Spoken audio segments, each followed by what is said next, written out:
Might be worth noise coming in from the outside. It might be worth also asking people to put in the chat what co-op they're from, so easier for minutes to be taken by Hillary. You know, I'm not actually taking minutes. I don't usually do that for forums, but I do take attendees. So that's what I'm aiming to do. Yeah. So if people can do that, just put what co-op they're from in the chat function. Anyway, if you could take notes of the main issues, though, we don't want to know who said what, but save each of us taking notes. It would be useful. Well, yeah.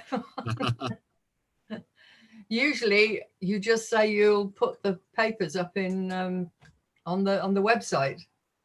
Well, the papers for my part are at the top of the chat. Should be able to find that PowerPoint. It's just that if other people are coming in and reporting what's happening at their co-op, it's useful to have a record. I know I'm recording it, but just a few bullet points as a reminder. I'll do my best then. Thank you.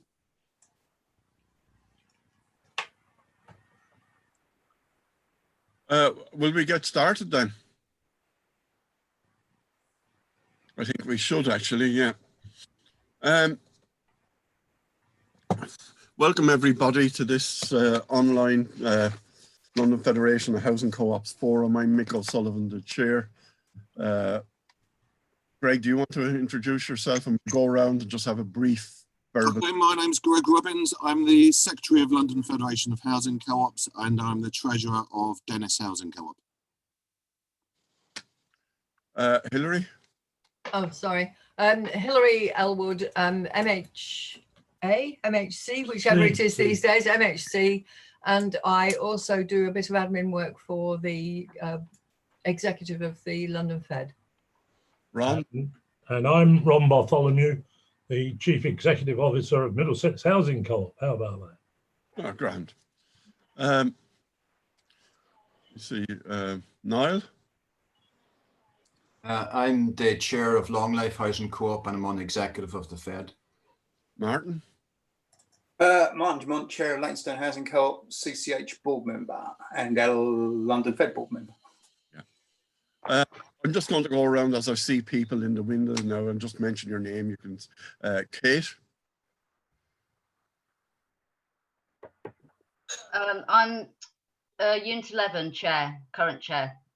Okay, thank you. Glenn.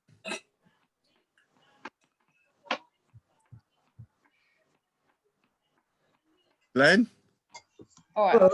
I'm Glenn Thomas. I'm a member of the EC of the London Federation of Housing Co-ops. Stephen. Steve Lancashire from Balfour Street Housing Co-op. Carton or Catherine? Yes, I'm Catherine from Backdoor Housing in Notting Hill Gate, Blackburn Grove. Yeah. And Sadiq? I have another colleague with me, Alex. Yeah. Hi, Alex. Sadiq? I'm Sadiq from Long Life Co-op. I'm a co-op team. Yeah. Kate? Hi, I'm from South Bank Housing Co-op. John? Can you hear me? I'm having technical problems. Oh my goodness. I'm here. Yeah, can you hear me? We can hear you. Good. Unit 11. You may not be able to see me, but I'm having technical issues, shall we say. Right. Ta-ra for now. Yeah. Paul Taylor? Hello. South Bank Co-op. Yeah. Thanks, Paul. Mark Allen? ABC Housing Co-op in Southwark. Yeah. Alexandros? Hi, yes, I'm with together with Catherine from Backdoor Housing Co-op, Blackburn Grove. Richard? I'm Richard Stubbs, Long Life Housing Cooperative, here mainly because I set up the Newham Shortlife Housing Co-op in 1972 and I'm interested about that part of the agenda. I'll be joining my partner Ruth Waring in about 15-20 minutes. Grand. Edward? I'm the Secretary of Park Hill Housing Co-op in South London. Theo? Yeah, hi everyone. Yeah, I'm a member of Park Hill as well, and I'm on the MC. Emma Kay. Hello, I'm Emma Keenoy. I'm from Three Boroughs Housing Cooperative in Lewisham, London Borough, Lewisham. Alison. Hi everybody, I'm Alison. I'm the Secretary of Pearman Street Housing in Waterloo. Grand. Right, that seems to be everybody. Everybody had a chance to say with much ado. I'll just give a brief introduction of what I've been doing anyway for the last, some of it might be relevant. I've been at the moment looking at food co-ops, and I think we the London Fed will probably publish some stuff on food co-ops on the blog in the next while. It's quite interesting stuff, and I think it's a way that where we can, it's a quite fit for our organisations, and it's a way that we can alleviate food poverty amongst our membership. Mm-hmm. Send out details so people, the co-ops can set up their own food co-ops and links to get involved in this over the next while. The other thing I've been looking at is energy co-ops, Community Energy London. The Mayor of London has just announced a whole series of grants, and I think they want to encourage housing co-ops to come in to apply for these grants as well. Glenn Thomas attended the meetings, the online meetings as well. And Glenn, I'll bring you in after I've made just briefly, if you want to talk about it, briefly about it. There is money available out there for energy co-ops. I'm on a committee in Islington where we've just awarded Waverley the 8 load of dash to put solar panel batteries on the roofs of their properties. So you just have to go out there and grab this money. Also use it, you can use it to alleviate fuel poverty amongst our membership. Glenn, do you want to come in briefly? Yes. I felt for some time that we on the housing co-op side, we should be talking to other kinds of co-ops. The energy co-ops spring to mind. Now, Mick quite rightly said about the London Community Energy Fund number 4, which the Mayor has launched 3 days ago. Now, because it's coming to the end of his term, of course, he's like all councillors do, he spends any spare money before his term runs out, or hopefully he will be re-elected.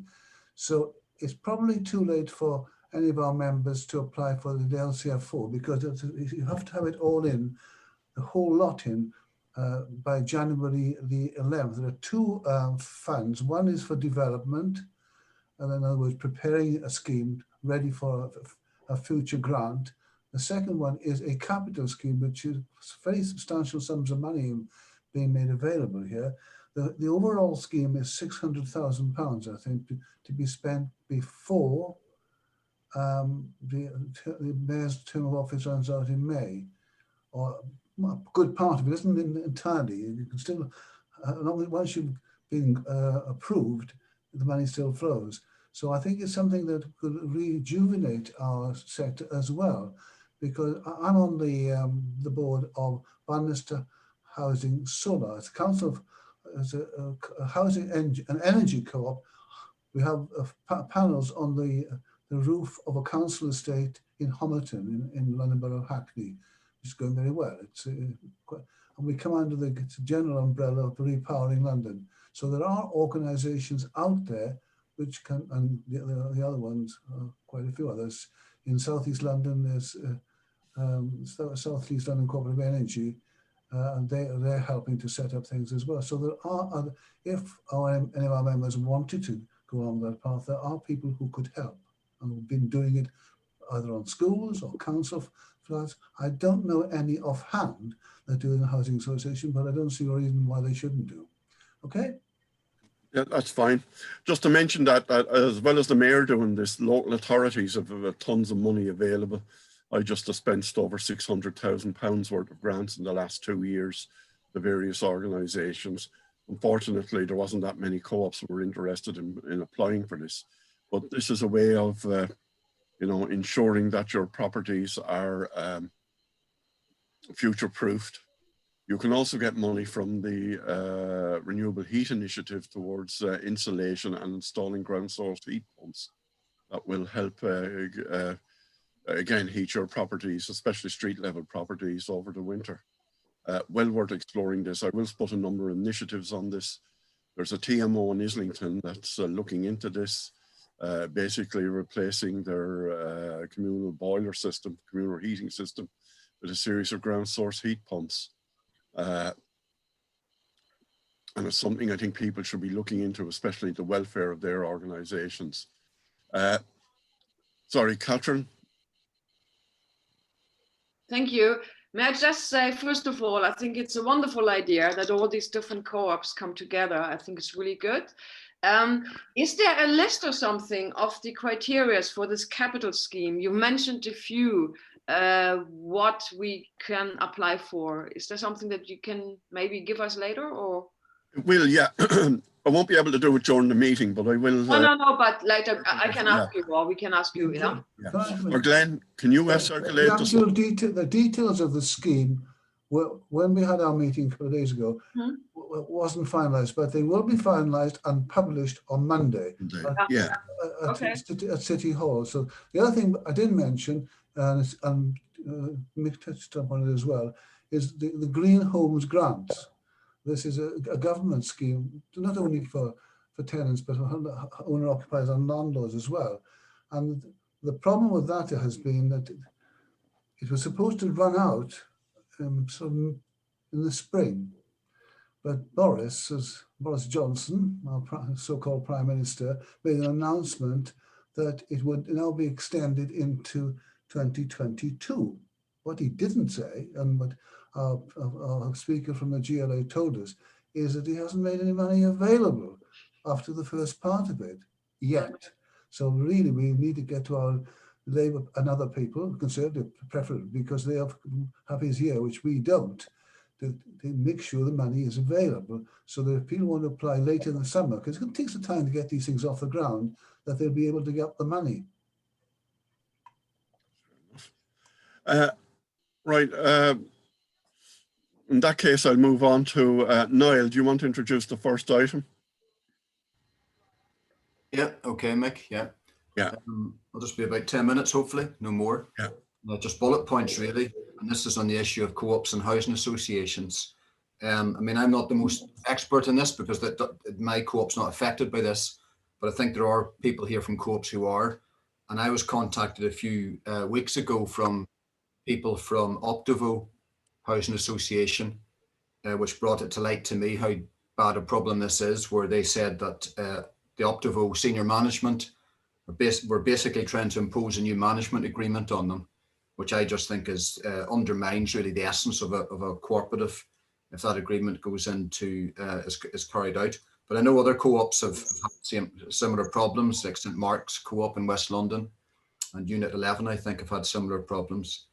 And I think it's linked to the fact that housing associations have really moved away from their original mission and have become much more like big business enterprises, particularly the big ones. And we've seen all the big mergers of housing associations, which have also not been good in many cases for the co-ops involved there either. And we've seen a hike in service charges and other things being imposed, unfortunately. You know, I think just on the some of the issues that come up that were brought to my attention, I mean, this is just some of the issues that Optivo have tried to change in the management agreement. I'll just list through some of the key ones, I think, which give people an idea of the type of pressures co-ops are under in Optivo and other places. So, for example, the people who spoke to me said basically that the new management agreement would see assured tenancies being ended, and it would be licenses for the co-ops in the future. Particularly those which are shared property co-ops, they would just be only given the option of having licenses. The Housing Association has also made it clear that it would no longer be social rents as we understand it, but be, in inverted commas, affordable rents, which I think most of us know what that means. It means a big hike. They got the impression that the management agreement, the proposed management agreement is written for the managing agents, not for the general needs of the housing association, including the co-ops. They said there's no real attempt to cater for co-ops anymore. It mentions supportive housing, but there's no sense of the general needs of a co-op or understanding of it. Nominations would no longer be, or mainly be, with the co-ops. That would be done, if you like, over their heads by the housing association. And any rights that the co-op has at the present time, for example, on things like transfers, lodging, subletting, that would all be removed. Again, that would just be the decisions by the housing association. There's also been an attempt in this agreement, and this has probably come up in other places, to offload issues like fire and building safety onto the housing co-ops, so that the housing co-ops are asked to produce a responsible person, inverted commas, and in a sense, it's the managing agents opting out of the role that they should be playing or have played in the past. Termination, they give all the indications there'd be no real arbitration or appeal, just a unilateral termination on basically any grounds, or very, very scant grounds. Maintenance, the co-op that spoke to me, that's in Optivo, they said that they're currently responsible for specified minor works, but under the new agreement, they would be handed a whole list of additional tasks, and there'd be more responsibility on them, without recognizing, they felt, without recognition from the housing association of the costs involved in carrying this out. And there's a small co-op that's speaking to me and their ability to do it. There would also be extra monitoring and inspection by the housing association. And I think, if you just take those bullet points on their own, I think it does all amount to significant and serious undermining of the co-op. Maybe not legally, it's not ending the co-op, but in effect, it's taking away a lot of what we understand as a co-op and how a co-op should run. And I think this is linked into the long-term relationships between housing associations and co-ops that have developed. As we know, that historically a number of co-ops established as managing cooperatives of local authority properties, and then those local authority properties over time became the properties of housing associations with stock transfers. And then, of course, since 1994, we've had the tenant management organisations able to also take over management of local authority properties. And I think the process has been complicated by the mergers that have taken place in recent years, where unfortunately there's been a trend for housing associations to become much bigger, and I would say a much more aggressive type of management that is more interested in commercialization and financialization of assets and properties, rather than the original mission, which was providing homes for people, for working people, particularly in city areas. So there is a problem. The co-op that I spoke to, they were looking into this. They were going into a process of consultation, so-called, with their housing association, and they felt they were getting nowhere, that their issues were just falling on stony ground. The housing association said to them that they had to make these changes. They said they were manacled by government policy without specifying what that policy was. And I think they also pleaded poverty in some cases. I think that's a complete red herring. If anybody looks at the details, housing associations, the big ones anyway, are very wealthy. They're sitting on an enormous amount of assets and money. And that has been the case for quite a few years. And really, it is outrageous in a sense, because these co-ops, of course, have been managing these properties and looking after them and repairing them for decades, keeping them in a good state. And, this co-op that I was talking to, they were going to get legal consultation to see if in any way their housing association was transgressing its original agreement, the original agreements that were made with the local authority, and whether the the stock transfer process, if any ways that's been transgressed as well. I'm not too sure how far they'll get in that, to be honest, and I haven't had a feedback on them specifically on that issue, but they were looking for independent legal advice. I give them a few pointers before they went back into talks with Optivo. So that's where things stand at the moment. I'm waiting for an update from this co-op, and perhaps other people here who have in a similar situation might have more up-to-date information. But overall, I think it's an unwelcome development. It's not a good trend. It puts a lot of pressure on particularly small co-ops, and it does undermine them seriously. And I think they should obviously try and negotiate to maintain as much independence as they can as co-ops, and control over their own affairs, and see off the worst of these management agreements. But I think they also have to maybe look broader. If they can't get anywhere through talks, through negotiations, and there's not much they can do legally with legal advice, I think then they have to look at stepping things up a bit, in my opinion, and lobbying and going public in some of this. I mean, one thing we do know is that housing associations don't like bad publicity, and it doesn't look good that they're putting the screw on small co-ops at the present time when we've got a housing crisis. And we've had COVID and lockdown and the potential of a mass number of people losing their homes or being evicted, not able to pay the rent. We know there's a lot of problems out there at the moment, and I don't think it's going to look very good for big housing associations to be seen to be treating co-ops in a cavalier manner. So that's it, Mick. That's the main points that, as I understand at the present time. Thanks for that, Niall. Mark, you had your hand up. If you unmute. Yes, so the co-op, my co-op ABC, are one of those Optivo co-ops, and I've been involved in all of the discussions here. I've kind of got some general points, but also I just wanted to respond immediately to some of what Niall has said there, because I think that there's some of it isn't quite as clear as it should be.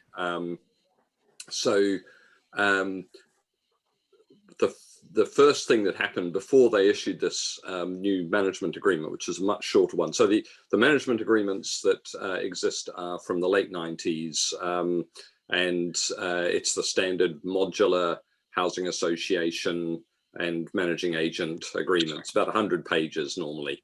It's very complicated, and about 5 years ago, they were wanting to replace it completely, and they produced a real hodgepodge of a document. So what they did was they produced some variations to it. So the bits that in their view, needed to be changed. And we had quite a negotiation about that. And now they've presented a new one completely, which is only about 30 pages. So it's a lot clearer.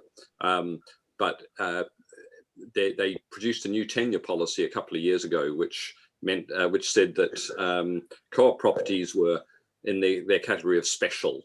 And that meant that rather than permanent properties being on assured tenancies, they'd be on assured short hold.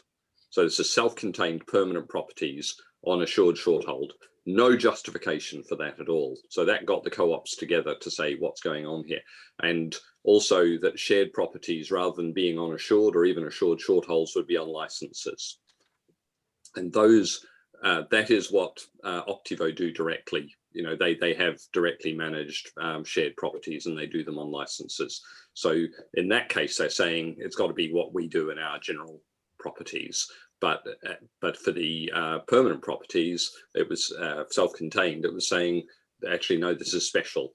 They have moved on that, and there's a paper going to their board which would return the self-contained properties to assured, even ones that are managed by managing agents. So I think we've made some progress on that. The social rent's replaced by affordable. It's not saying they're going to do that, but there's a provision in the management agreement to allow them to do that.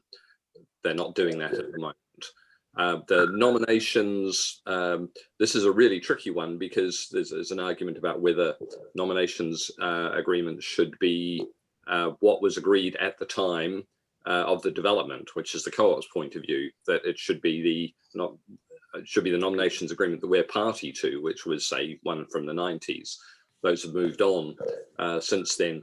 What I think one of the co-ops, or the co-op that's been in touch with Niall, manages quite a lot of shared properties, and it's in the borough of Lewisham, and Lewisham have no way of making choice-based lettings to a shared property. There's no mechanism for that. So I think that their nominations would remain with the co-op. Transfers, yes, they're sticky about transfers. Fire safety responsibilities, they're pointing at the legislation, is it the 2005 order, which says that the responsible person should be the body which is in control of the housing. So if co-ops are in control of the housing, then it tend to make us the responsible persons. But obviously, everybody's worried about this now because there are more duties, more responsibilities, and more penalties if you don't do it. Termination, the existing agreement has complete right for the association to terminate the agreement with no right of appeal, except to the board of the association. So they're not proposing to change that. It's no worse than it is. We've been pressing for an arbitration route in case of termination. There is an arbitration in case of dispute. So maybe if termination became a dispute, we'd have to go to arbitration.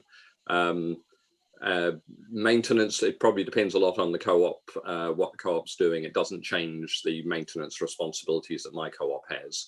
And yes, there is increased monitoring and inspection of properties and of the groups. It does take away some of the autonomy that some co-ops have enjoyed. And they do tend to point to government policy. Optivo as an organization is very compliance oriented because it was in supervision about 10 years ago. And it's come out of that with a very compliance oriented culture. I think that's my comments on the specific points there on the, sorry if that's gone on a little bit long, but I think it's important. I don't think it was quite accurate what's come through from that co-op denial. One of the key things is, why are these properties there? And in general, they're there because there were allocations by the Housing Corporation for cooperative management. And in some cases, those meant that co-ops became ownership co-ops registered. But in the case of these co-ops, they weren't. And therefore, the ownership is vested in the association. And there's no institutional memory of this inside the association, and the paperwork is really thin on the ground. And even the regulator doesn't seem to have it. With at least one co-op's done a freedom of information request, and it hasn't come up with anything so far. But clearly, and we've got a statement from a person who worked at the association back then, which confirms our view, which is that these were allocations made for co-op management. So what we want is there to be a preamble or memorandum of understanding or something that acknowledges that history, which gives the co-ops standing in terms of these properties. And Optivo is another example of one of these associations that's merged, and that does tend to produce a kind of house cleaning. The impression we get is that we're very small. There's maybe 200 odd properties out of 40,000. So it's really tiny in terms of their whole operation, but it's a compliance risk as they see it. And that's what's driving a lot of it. And they have an internal audit of this function, which is due to happen in the next couple of months, I think. That's me finished. John Elgie, you wanted to come in on this? Yes. What I would say is Network have recently written to us to say that they are reviewing the management agreement, and they asked us for our comments. I asked them sort of why they're reviewing it, what they hope to obtain with it, what their goals were, and they've been very resistant to that. And I re-asked that question recently, and I got back the answer: we're seeking to make the document clearer. The initial agreement, they're like ourselves and Alamo, they're all the Shortlife properties, street properties that were in Islington, and they were owned by LB Islington. And so the arrangement for allocations is partially with them as well. So I think we've got a bit of a sort of backup via LBI, hopefully, were there to sort of go the way of Optiva. Network, I don't know. They seem to have resisted any moves for sort of merging. They have sort of flirted with people, but they seem to sort of happy to stay where they are. They're not small, they're quite big, but yeah, one doesn't entirely trust them, put it that way. And yeah, I await further developments, really. I'm pushing them on sort of what they want to do with regards to that. The management agreement, as far I need to again look at sort of the details of sort of how they need to change it, because I think they need to give us, I think, 6 months notice, if memory serves, to terminate the agreement and then reform another one. But yeah, I will, it requires further legal and or me trawling through the management agreement. Yes, it's all getting a bit whiffy, is all I would say. And that's me for the moment. Yeah. Sweetheart. And then Martin. I'm sorry, I've just realised I've got a webinar to attend. Yeah, I just wanted to ask Mark. Sorry, Martin, Kate was first. Sorry. Kate. I just wanted to say, from the point of view, as far as I understand it, from what I've seen from John at Unit 11, it was strange because they asked for our comments on the management agreement, which is almost, but it seemed incredibly token, because that was, we were commenting on something that we've had for years, but not, it's like comment on what, because we don't know what they're even thinking about in terms of changing. It seemed very like a sort, they've been told they had to ask for our input, but they weren't giving us anything to input on or something, which was a bit suspicious. Anyway. Martin? Yeah, I just wanted to ask Mark. I thought the funding idea was a good argument. If you can establish, I mean, I'm assuming, do you know they were funded by Minihag in the first place? Which would, it must be some record of that. The second one is when Waltham Forest took two of ours back, which we'd had for nearly 30 years, the first argument we had was to basically tot up how much we'd spent on them over the years, and basically plus the original funding, which was actually GLC money, and then basically sort of present that as a bill.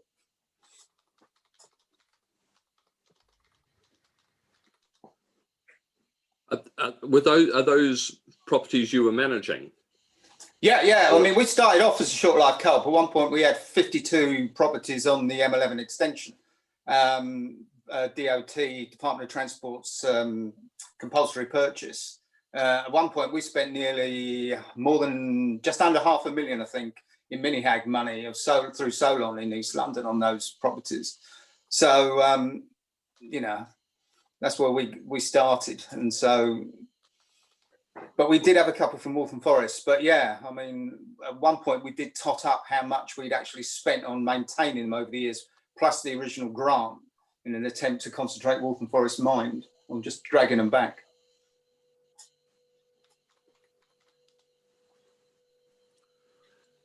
Well, I think that the argument about where the money came from for them, so in a sense why the association has them, that the association has them because there was a grant for the development of co-op managed properties, is a strong one in campaigning. It was the one that I would expect a board to take cognizance of, but it does seem very difficult to get the details of this. I haven't actually done the Freedom of Information request, but somebody else has done it quite carefully for their co-op, somebody from South Bank, and didn't actually get any response or nothing useful. Apparently, the Housing Corporation lost a load of documents in a file some way back. Someone told me in 2000. It's a flood, I think. They lost their housing association grant documents, including mini grant documents, are destroyed. So they're being on the books of registered providers. So to be truthful about the actual amount of grant that they received over the years, might be worthwhile exploring that at some stage or other, because it could be useful for co-ops to know that they grant. Always keep your paperwork. That's what I found. Yeah, there's no record of them actually receiving grant. Interesting question to ask. Maybe we could explore that at some stage, Martin. Reckon, yeah, be fun, a little bit of fun. John, on your issue, in another role I'm looking into housing associations in Islington at this year. Be glad to get your input from this and the treatment of network of these properties, because they were granted to the council on provision that the co-ops were kept going. And if you need support from the council, let me know and I will mobilise people to try and help you out. Thank you for that, Michael. Thank you. Yeah. Oh, and one other thing I forgot to mention. There is a report on housing associations which was produced anonymously. I'm happy. I've got permission of the author to share it widely. So I'm happy to put that on the Facebook page and into the blog. I think, Niall, you know who I'm talking about and the report I'm talking about. And it's a useful document and it's a useful resource to have if you have to battle housing associations, etc. With that said, does anybody have, Glenn? Can I ask a question here? I was on the board of Watford Community Housing Trust for a few years. In that case, the properties were transferred from the Liberal Democrat controlled Watford Council to this trust, which allegedly was to give the tenants a lot more say. How much it's finally ended up is another question. But the point was that they had to get a ballot from the tenants to do it. Is there a reverse procedure where if you have been transferred, you can have a ballot to go back or to go to, I mean, the right to manage isn't, the tenants in other than council housing do not have the right to manage. But I mean, that's something we, in other places we should campaign for, that tenants should have the right to manage. But can they go back once they've been transferred? Well, that's an interesting point. I don't know the answer to that, but I seem to remember that if you transferred over, if you transfer over from a council property, you brought your secure tenancy with you. That's right. LSVT, isn't it? With the exception though, with, some of these were licenses, so that's different again. And they will have been converted into short hold assured tenancies from license. So I think the thing is more complicated than it seems. Stephen, you wanted to come in? Yeah, thanks, thanks, Mick. I just wanted to say that there's a group of housing co-ops in Southeast London who are managing agents for Hexagon Housing Association, which is not as big as many of the others. I think we have, and Mark would know better than I think we've got about 10% of the total Hexagon properties. But what's happened in the last couple of years, and it's now just come to the boil, but we wanted it to happen as well, is that Hexagon have now drafted a revised management agreement that they're going to bring forward to us, and we've just had a copy of it. We've been waiting, as I say, for a long time for this, because the other agreement is many years out of date. It was done many years ago. But in that context, I just wanted to identify with some of the remarks that Niall made. I think the way housing associations, and I include Hexagon in this, are generally behaving is that they are behaving in a different kind of way because of pressures that the government's putting on them, but also that they've become much more commercially oriented, really. And I think we're worried that we're going to get foisted on us a management agreement that will not suit us. But we're trying as a network of housing associations to deal with Hexagon together, although each housing association has got a unique history and some unique characteristics, and Hexagon will have an agreement with the individual housing co-op as a managing agent. But we're trying initially to get some general principles established, and we're just at the beginning of that journey. We've just been sent the 70-page, roughly, document, which doesn't include all the appendices and schedules. So we're beginning to pore over that, and we're, just for people's information, we're about to go into that kind of negotiating process in the coming year. I think it'll take a good 6 months or so, I think, to push it. But I think some of us are very worried at the kinds of things that the details that Niall alluded to might be foisted on us, really. And I think the final point I want to make, which may just apply to Balfour Street, but one of the things, when Hexagon have been a bit of a shower in the past and not served our interests, we've tried to find the historic documents that show these were council properties that they were, or council owned them, that they were going to demolish for a major redevelopment, and a local group took them over under a short life arrangement, and it's gone on from there. And they now happen to be in they've been in Hexagon's hands for a good 10 years now, I'd say, because they took over from Solon Southeast down here. Thank you. Okay. Does anybody else want to come in on this? Wind up the debate. Greg? Well, this sounds like we tried to set up a group just about housing association management co-ops a couple of years ago, but there wasn't anything to really bring it together. This does sound like one task that is very specific. If there are things that co-ops want to have in the agreement, it could be worth meeting to actually have a fairly generic agreement with key terms that have been agreed after sort of wider discussion to actually put forward together. I presume the housing association officers are actually talking to each other. So a united front rather than higgledy-piggledy could, avoid reinventing the wheel and allow possibly some pooling of resources for any legal advice over some recent legal changes, to be absolutely clear. But that obviously requires a few HAMC to actually want that to happen. I'm happy to help facilitate that, but obviously not happy to run it. Come on, are you listening to it or not? Yes, I was, thank you. Okay, it's on. It certainly is. Hello. Martin, you wanted to come in? No, I just wanted to agree with everything that Greg said, and I think we need this. And being able to, I wouldn't be that confident that the housing associations are liaising with each other. If the co-ops can liaise with each other, then I think that's a source of strength, because we can point to different agreements. So, for instance, my co-op is also part of the Hexagon group, and I should declare I'm also actually a Hexagon resident board member, so interest declared there.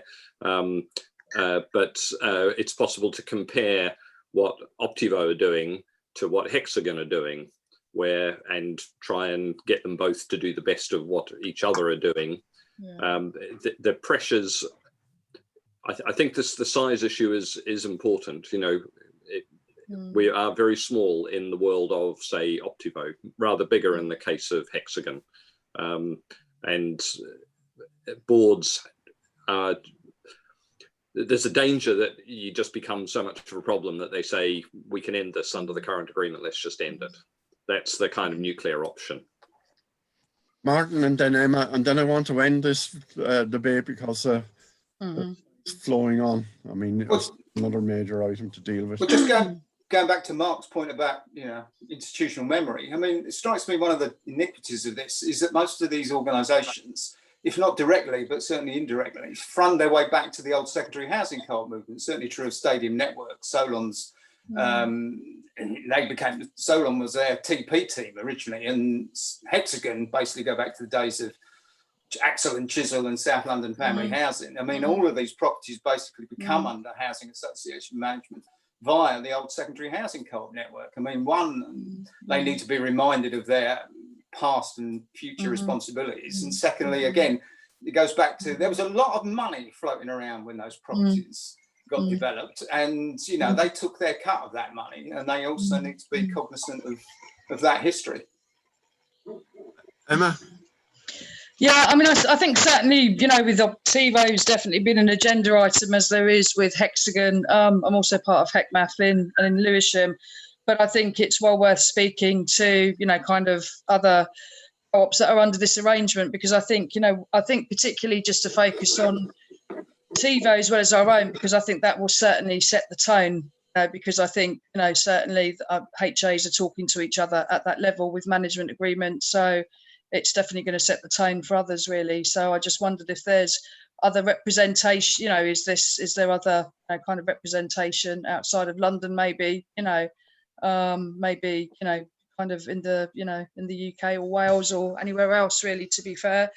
Because I think with Optivo, I think, it will just set the tone for the rest of us, really. I've got to worry about if we don't get that right, Fine.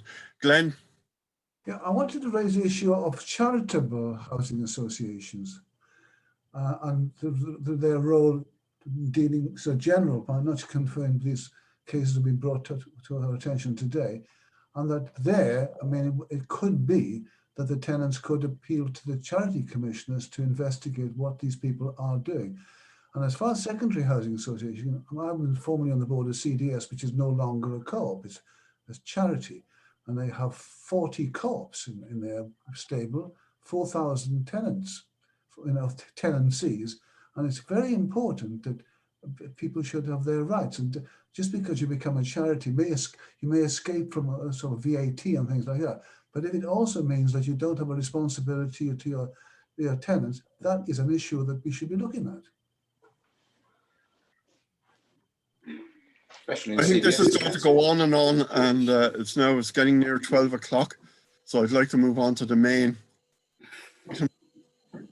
Does anybody really have anything absolutely urgent to say about this? Because I believe this is going to be raised again and again, and we will be coming back to this in future meetings, I suspect, as it's not going to go away, given the greed of housing associations.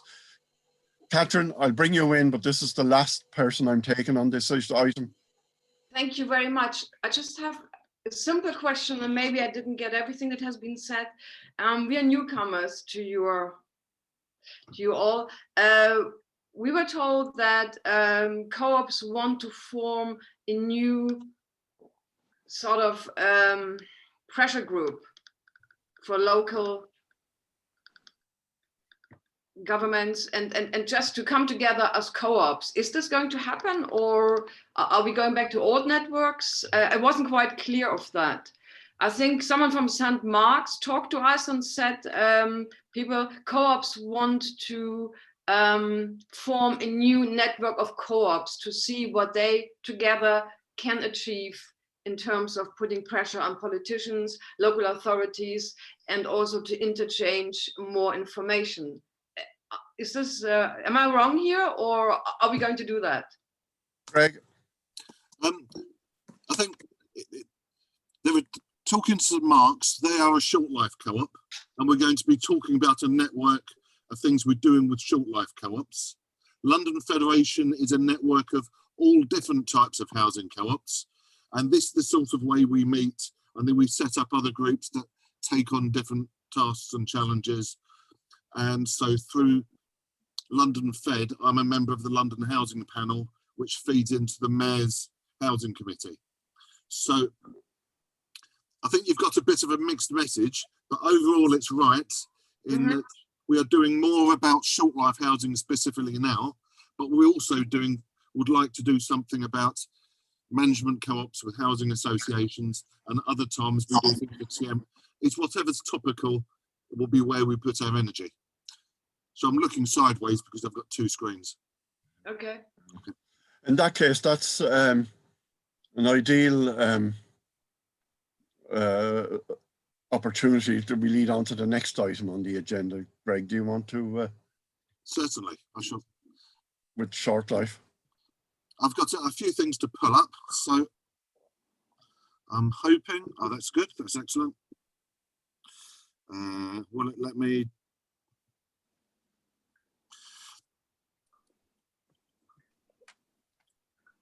Oh, is that good enough? Can people read that?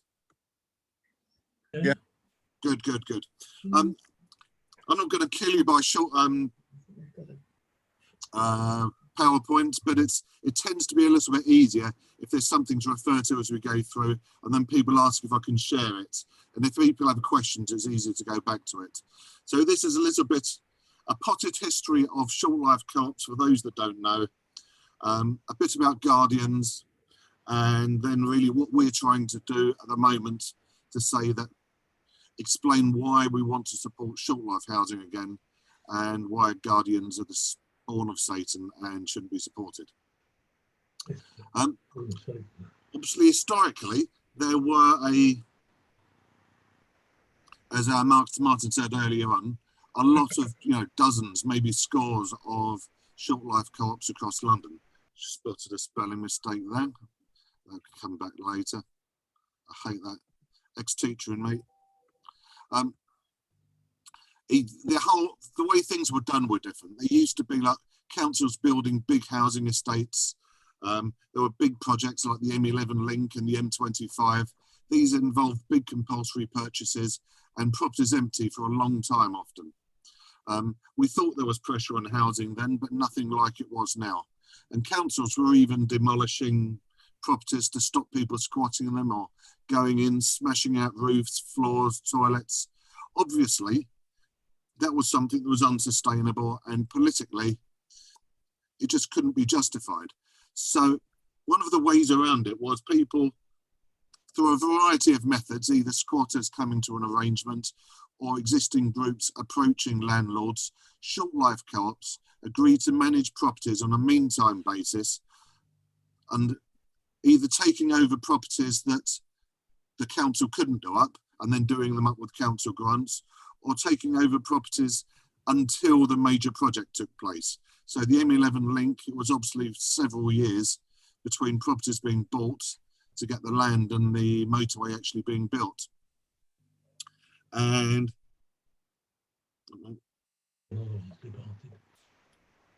sorry, I'm getting the messages coming up at the same time. Housing Corporation grant sponsored this, so it became quite a big thing with large sums of money involved. Now, people have the impression this stopped in the 1990s. It's not really the case. There have been short-life co-ops that have carried on going. So I was hoping there'd be people from Phoenix here today and from St Mark's that are still doing it, where it's most of their existing properties are short-life.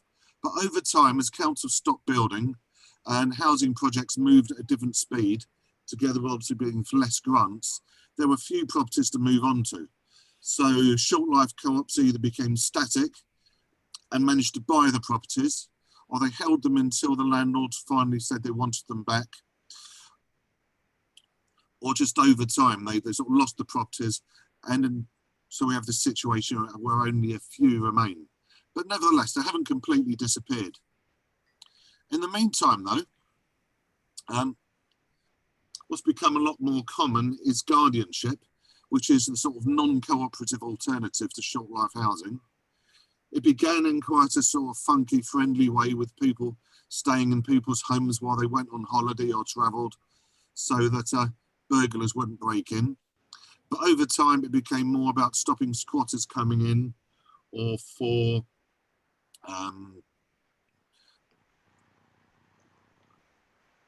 warehouses or business premises to stop them having to pay business rates. It became much more commercialised, and instead of moving into people's furnished houses while they were away, so you could play with their big TV and whatnot and swimming pools, it became just providing security staff for, in exchange for it wasn't no rent anymore, it became low rent. And the company started to make money out of both the landlords and the tenants, and often quite large amounts of money. According to the GLA, the average rents across London are £475 a month, which is allegedly around about 50% of market rents. But that's 50% of the market rent for a good quality home with security of tenure. And whereas people were obviously quite flexible when it was a nice home for next to no rent, as people start to be getting charged a bit more rent, up to 80% of market rents in some cases, there started to be friction as people started to feel they were being treated quite badly. And as they ramped up the scale, instead of a small club of people, it became people being offered actual tenancies, through online apps or advertised elsewhere, which turned out to be somewhat less than they were expecting. Now, as time's gone on, there have been a number of court cases. If you look them up going back to the early 2000s, picking up with rapidity from 2010, 2012 onwards. My favourite website for this sort of advice is Nearly Legal. If you go on, search for them and do a search for Camelot or Guardians or Guardianship, you'll find dozens of different court cases. But these are just one or two that I've picked out. Bristol Council, they were housing people in ex-nurse accommodation, and they went to court to say that they did actually have tenancies, and Camelot was actually using an unlicensed HMO. That started to change the way that a lot of people thought about. Well, for a long time, housing professionals have been saying that the agreements that Guardian companies used were somewhat dodgy, and that some of the points were put in were basically a sham. Camelot versus Coup was a first serious challenge legally to whether Camelot agreements are a sham, but those have carried on since. Oxley versus Living Guardians was another one about unlicensed HMOs, where people started to be given rent repayment orders. So when Oxley left there and sued for having been in an unlicensed HMO, they had about £4,000 actually repaid as damages. Culture to Council versus Camelot, they agreed to 15 unlicensed HMOs. These are quite large amounts of money. The problem is, once they lost those cases, Camelot and others have got a bit of a history of just dissolving one company and transferring the assets to others within their network. And so Camelot dissolved and reformed with some of the same directors and expected to carry on with the same property agreements with councils as Watchtower. All of this is somewhat dodgy. When they were dealing with small numbers of people that were by agreements going in to trying to fudge a way of looking after people's homes, they sort of get away with that. This has sort of moved into mainstream housing. The government says there's about 1,000 properties managed by Guardians in London. The GLA say that's nonsense. There's more than 1,000 with the local authorities alone. And if you look at the numbers of lists and the number of properties actually claimed by Guardians companies, it's probably closer to several thousand. So it's actually becoming quite a large unregulated section of the housing market, which is really not the GLA wants when it wants good quality housing for Londoners. So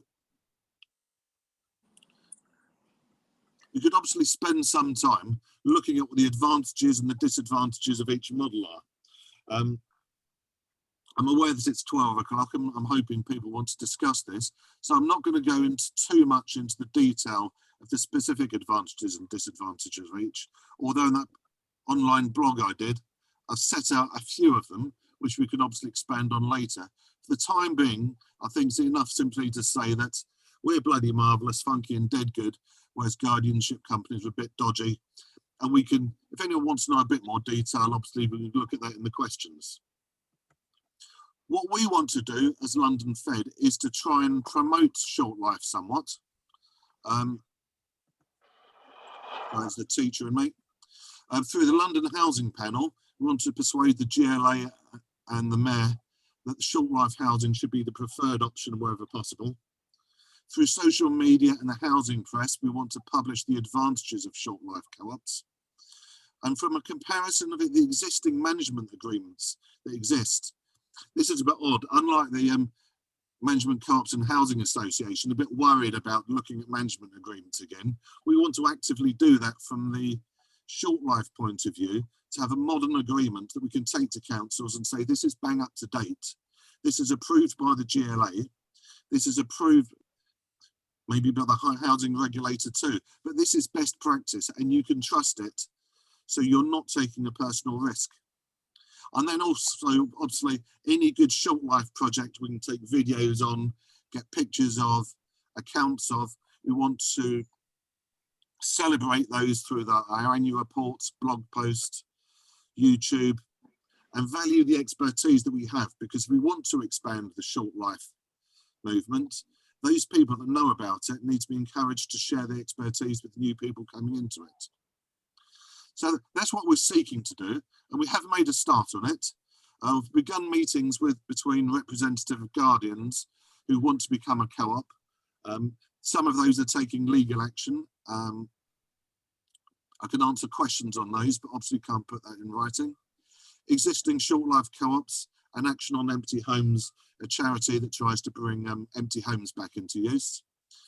We've begun looking at different old and new agreements and modular management agreements as a precursor to working at what should be in our own. We're discussing what a PR approach should be, although if a PR person asks me, what should we do for PR? Okay, well, I don't know, you're the PR professional, but we're having that discussion. We've begun a blog to put as part of updating the website. That's the one who's speaking. Can you see? And further meetings, Greg. Further meetings, publications, YouTube videos, and all that sort of thing are things that are going to come in the future. That's a script that he's talking to. I can't mute everyone else because I'm speaking. But if I'm speaking, please hold off or just mute yourself. Yeah. That's all I was going to say. I just wanted to prompt people to have a chance to actually talk about this. There's more of information I've got, but I thought this was enough to start the discussion. Okay. Thanks for that, Greg. I'm seeing your screen at the moment, your PowerPoint presentation. I wonder if you could put that into the chat. I'll do that again now. Yeah, already have. Now you can see the full screen. So does anybody want to kick off there? Emma? Yeah, exactly. I mean, I think it's quite a number of co-ops started off, in this way. So I think things go in a very cyclical way. And I think it's really just about, learning the, kind of history and a lot of rich experience that we have amongst us, really, to look at, look at that model and then how we've sustained ourselves as co-ops beyond that, really, to be fair. There is the, I'm just thinking as part of the GLA, which is, because I'm also a member of ASH, which is the Community Land Trust in Lewisham, London Borough Lewisham. And we're also looking at various models in terms of, sites, and also looking at empty properties to take on, kind of a short, long lease, to kind of begin with. So lots of other groups out there. But yeah, no, I think it's a great idea, actually.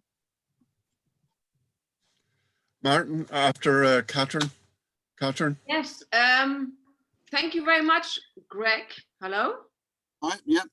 Yeah, I think this was really good. We'd love to talk to you some more.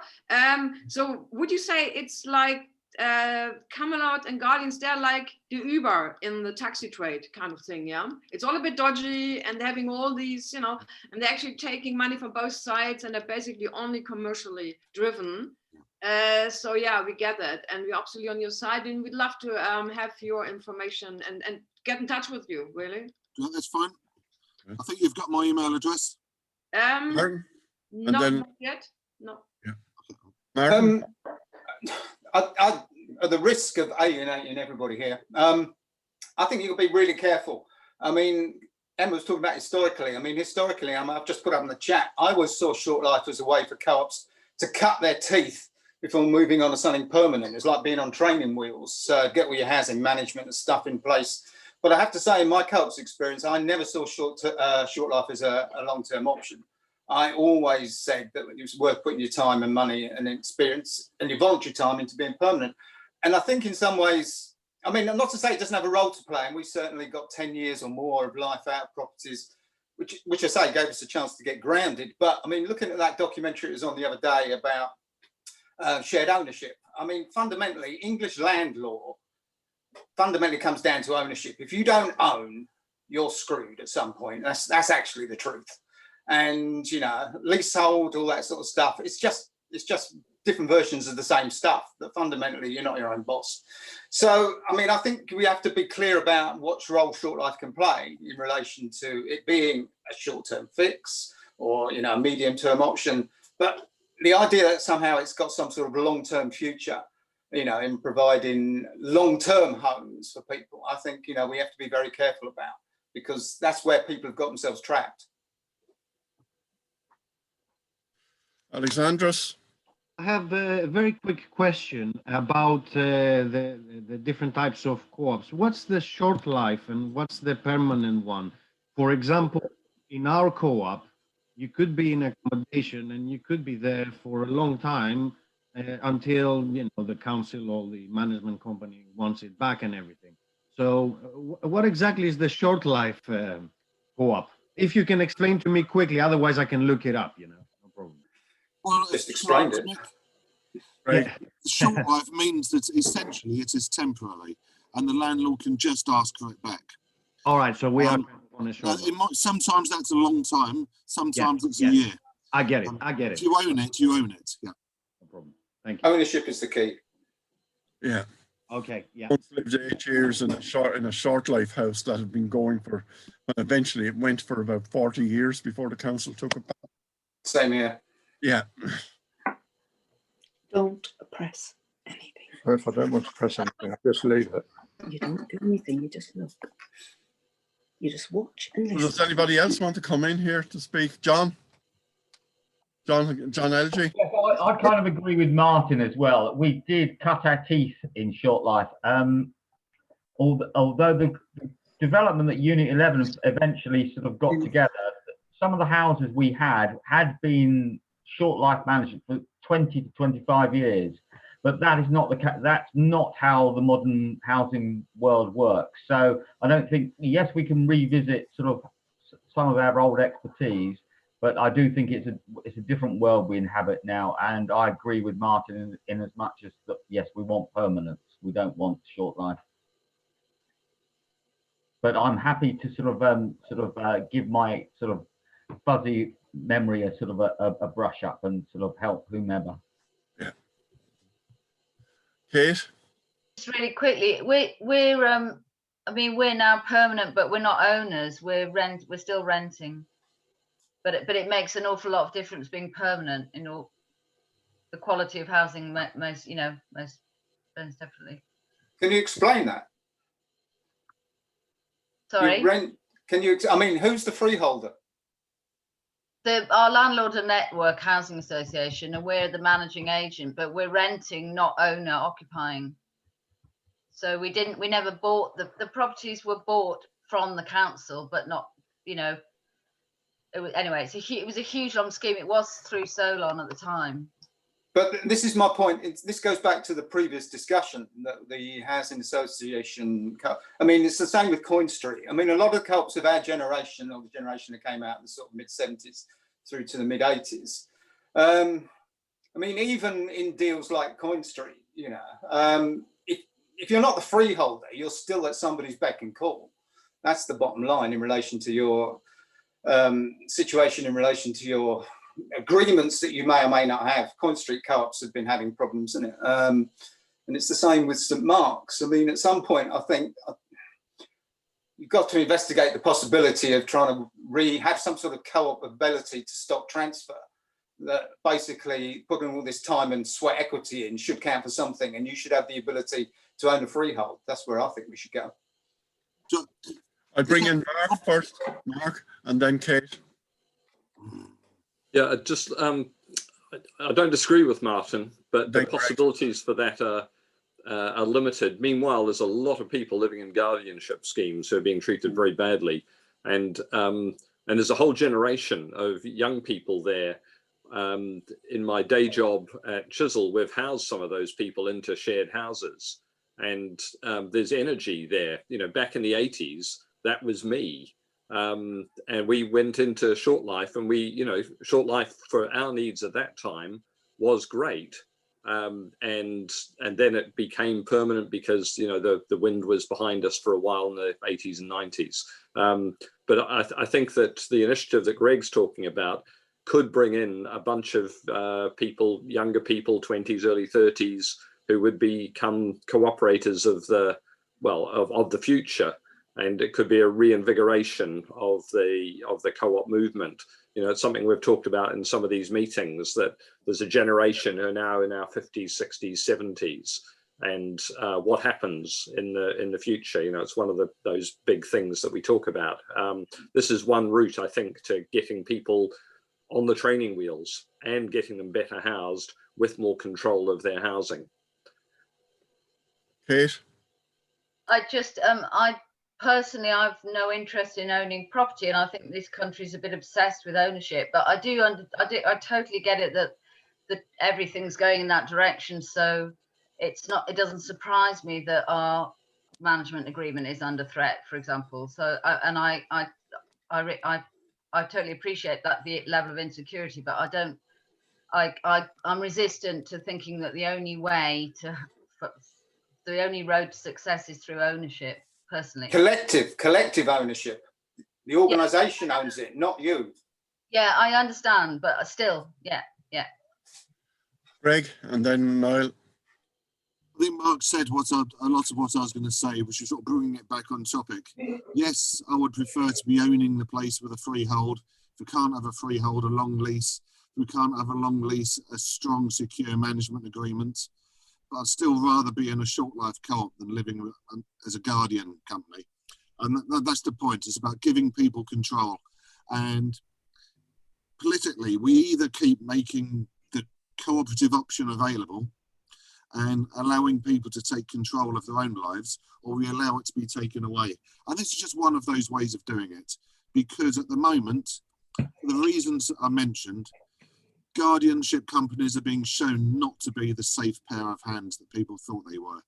They're being shown as being questionable landlords, and they're creating risks. As I didn't go into it earlier, but there's some of the risks to the landlord can be transferred to what they call the superior landlord. So it's not just a reputational risk, but a council could find there's a rent repayment order for the rent the guardian paid to the guardianship company. And these are things that we can sort out, that we're doing things on a not-for-profit basis, so those rents aren't going out to a private individual in Holland.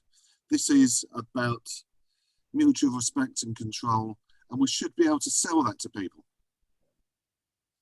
And this is about doing it together, so each group trying to do it isn't reinventing the wheel, because we're stronger together. Niall?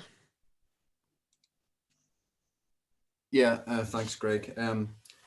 Yeah, I mean, I think really good points made here, and it's a bit of a needs must at the moment, isn't it? If the guardianship initiative, whatever you want to call it, is obviously not working out. I mean, you sort of know the interest behind it, and it wasn't going to be, housing people the way we'd like.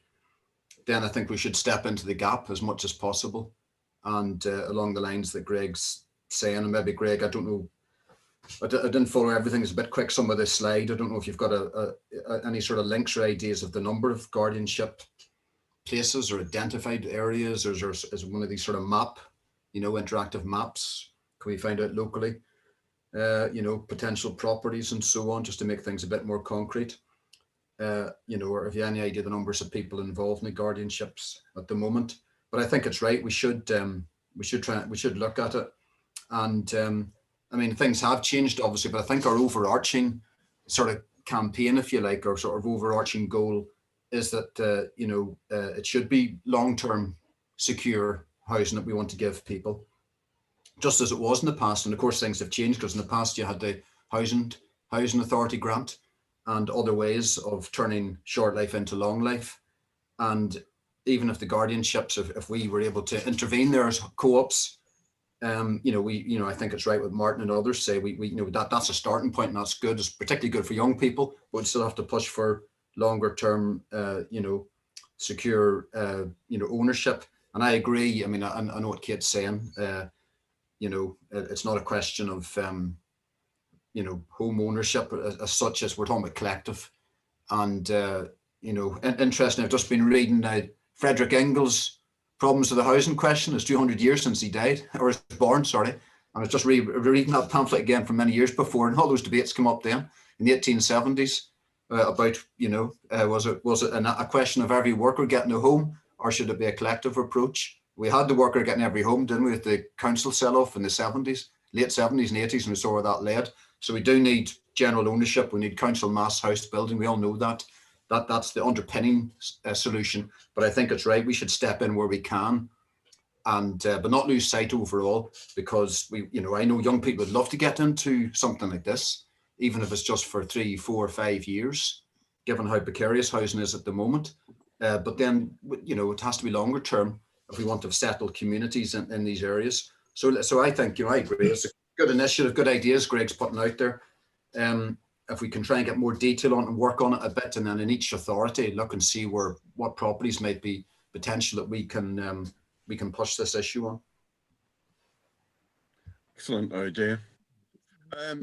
One idea, one thing we should emphasize is that housing co-ops, we can use the surpluses instead of them going over to Holland. They can be used to provide permanent housing for people over the long term. And I think local authorities might be amenable to that if the argument can be framed in a certain manner. I know, I can't. Yeah. Ron? No, right. Yeah, I'm currently working with Plumtree Housing Co-op, which is newly set up in Croydon from a group of guardians in a property there. And the property belongs to Croydon Council, but was leased to Camelot. And then Camelot went out of existence and passed it on to Watchtower.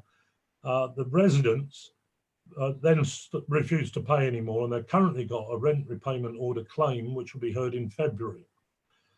The problem is this has coincided with Croydon as a council virtually collapsing, and we're just not getting any communication out of them. I am now suggesting that we might have to look at being able to acquire the property as the only way forward, because Croydon have announced they're going to be selling off lots of properties, and this might be one of their prime candidates. So, that's a discussion that's not yet finalised in terms of Plumtree's attitude.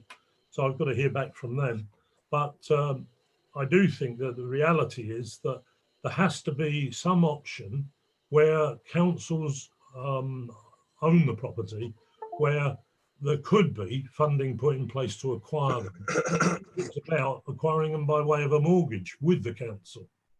So further to go in this, but I'd be very keen to talk to other people who are working with other groups of guardians to see if we can share any knowledge and any successes. Thanks. Emma, do you still want to say a bit? Are you happy? No, I was just going to mention Plumtree as an example, but that's already been done. So that's fine. Fair enough. Martin? Oh, just listen to what Ron said. And taking it with Greg. Perhaps there's some way of stitching it together. Mini Hag was an incredibly good idea, wasn't it? It was a real value for money, as part of some sort of strategic idea of keeping properties in, good, reasonable working order, etc., until they were going to be used. This idea of switching over from guardians to short life co-ops. Depending, I suppose, on who owns the property in the first place, but certainly when you've got councils or, the mayor's doing schemes, or these schemes they're looking at in relation to London Transport, etc. Could he be persuaded to perhaps come and think of a sort of a new version of Mini Hag to basically get around these guardian properties and, perhaps see a whole raft of short life co-ops coming in to fill that gap, and putting some money to basically do that, and then ticking Ron's thing is find some way of acquiring these properties via some sort of stock transfer agreement or, some sort of mortgage deal. That would be a great system if you could bolt it all together. Excellent idea, Martin. It might be worthwhile having a conversation with Tom Copley, the mayor's or deputy mayor for housing. There is the community housing fund, which I think is undersubscribed, and this could be an opportunity to use that to actually buy the properties with a little bit of grant and a loan, short life them for a few years till there were sufficient surpluses available to convert them into permanent properties. It might be worthwhile exploring that model. Greg, you're in the London Housing Panel. You've sort it, Greg. Yeah. Well, this is, I say we're trying to, Tom Copley comes to some of our meetings.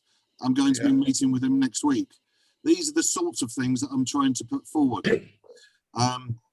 We've recently done a publication sharing all of the different successes of the different groups within London Housing Panel.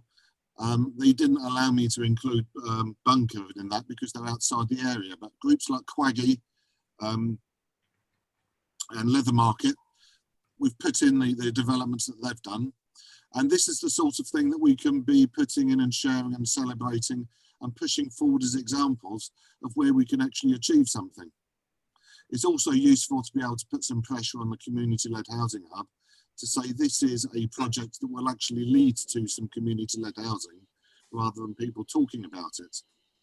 It's just obviously keeping everyone working together on the same topics without me getting worn out and falling into a heap on the floor.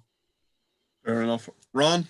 Yeah, just coming back on that, Plumtree are in touch with the community-led London housing hub. So they were having a discussion with Lev on Friday, I believe. I haven't heard the outcome of that yet, but certainly they are being given some grant towards training and towards legal costs of negotiating an agreement with the council. So, you know, that's actually happening in terms of Plumtree. So, you know, there's a bit of an open door. And I do think there's going to be very few examples of new co-ops coming about unless people can at least have somewhere temporary to live whilst they go through the very long-winded process of getting set up as a permanent scheme. You could see that working quite well because Bunker's quite a good example, isn't it? I mean, the lead-in time there was shorter because it's easier to acquire. They had Brighton Council replace and it costs less. Whereas London, the biggest problem was always the lead-in time, mainly because of the value of the land or the property, isn't it? I mean, the idea of short life building through and Mick's idea about, you know, because you could generate quite healthy surpluses on short life, we used to. Yeah, yes.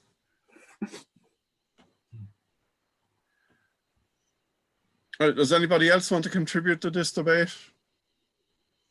In which case, then we finished this. Is there any other item on the agenda, Greg? The only other thing we said was that we're going to have another forum in February. Yeah. We've got some issues that we know will be current then, obviously updates on what we're doing, but we're going to be doing some sort of survey to get feedback over the next few weeks about other activities maybe we ought to be doing and how COVID is affecting people, basically trying to scoop up from the wider membership that aren't taking part what's important to them.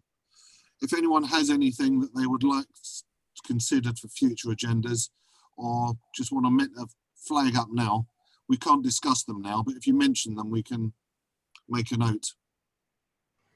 I think we should keep the housing association management co-ops on the agenda because I think that's fairly important. Sorry, Ron, you want to? Yeah, what date are you thinking of for that forum? The 12th of February is the date of the hearing for the rent repayment order for Plumtree. So it'd be quite useful if it was after that date, because then there might be an example of how people have fought back against Guardian companies. Yeah, we could certainly have it after that, I think. Yeah. If we head towards, if it's the 12th, we head towards the 19th.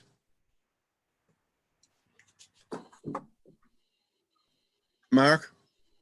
In terms of agenda, I think together with tenants and white paper stuff, consequences for co-ops, whether ownership or management, would be a good thing. That's something that we need to bear in mind in terms of the hammock, you know, the Housing Association Management Co-ops discussion as well, because there are new duties on associations there that I think are to the advantage of managing co-ops.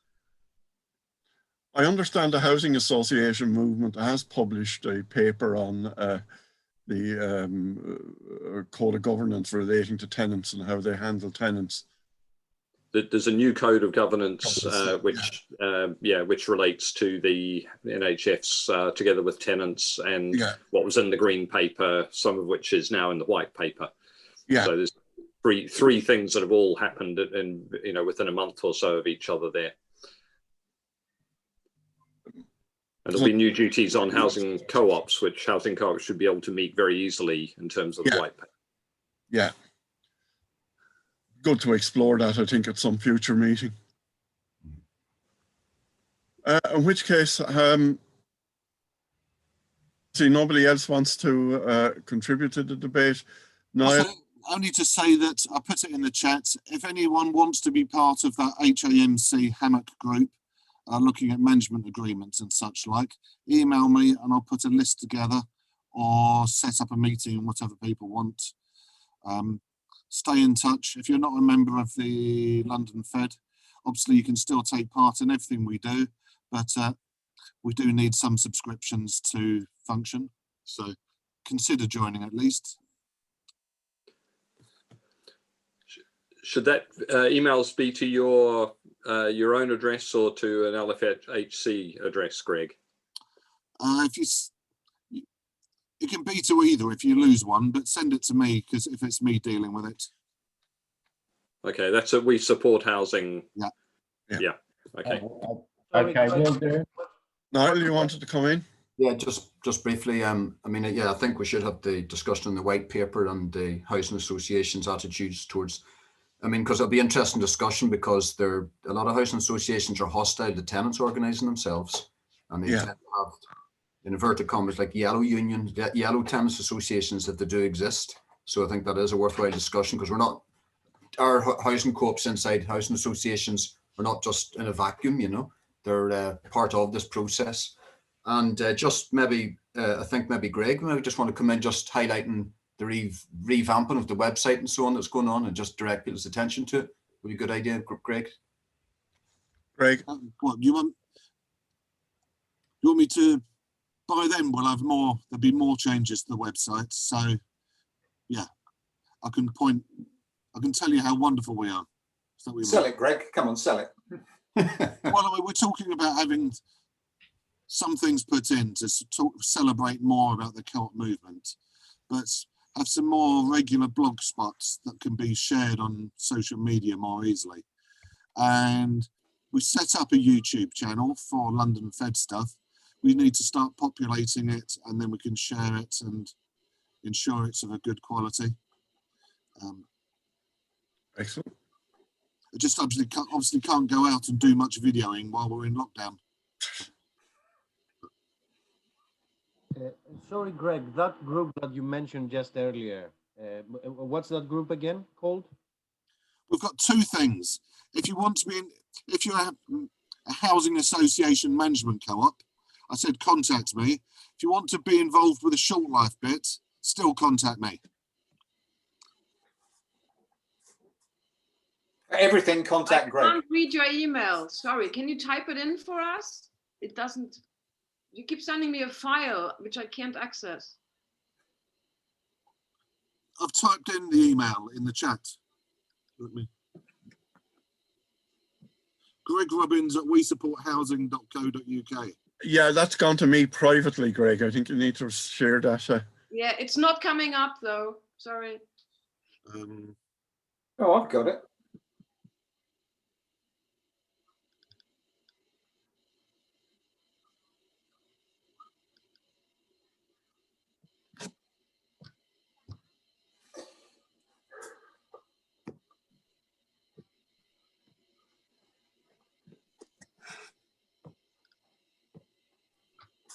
Ah, okay. But you can also send it. I can pick up things from the London Fed, or Hillary can forward them to me anyway. So, in that case, I think we can end the meeting if everybody's agreeable and get on with the rest of Saturday. So, bye everybody, and thanks for coming. And hope in a few months' time when we have our next forum. Take care. Bye. Good to see you all. Bye. Bye. Bye. I might have some vision by then. You're right. Bye. Bye bye, thanks. Bye. Yeah, I know. I'm just, yeah. Yeah. See you later, folks. See you later, John. See you later, Mick. Good turnout. Yeah, it was, Niall. Excellent. Yeah. Next week, anyway. Yeah. And conversation with you next week. People. Yeah. There will have been a few people who were sitting with other people, so probably the turnout was well into 30s, you know? Yeah. Which is good. It's been an excellent. Yeah. Yeah. hi Barry. Hope you're well too. Yeah. Yeah, so I'll see you later, Barry, this weekend. Barry, yeah, take care. I'm about to log on. Yeah.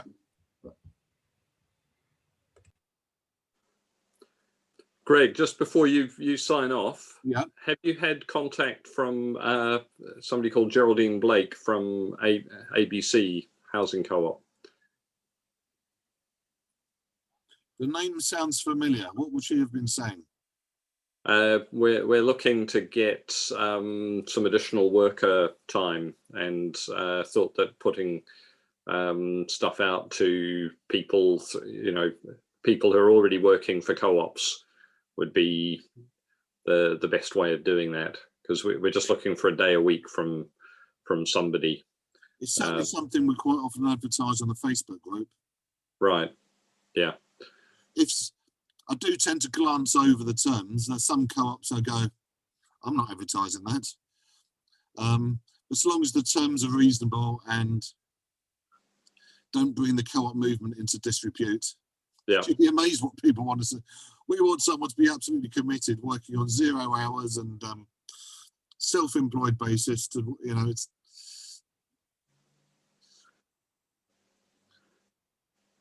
Yeah. Okay. So we should send the JD and the terms to you. Yeah. But I mean, if you're a member of the Facebook group, it's open to put new posts. Oh, I see. So we could put it up ourselves. Yeah. Okay. Yeah, I'm a member. As long as something on member, yeah. Yeah. Thanks, Greg. Okay. And I think the Shortlife thing. Thank you for that. It that your presentation, I thought it showed the possibilities. And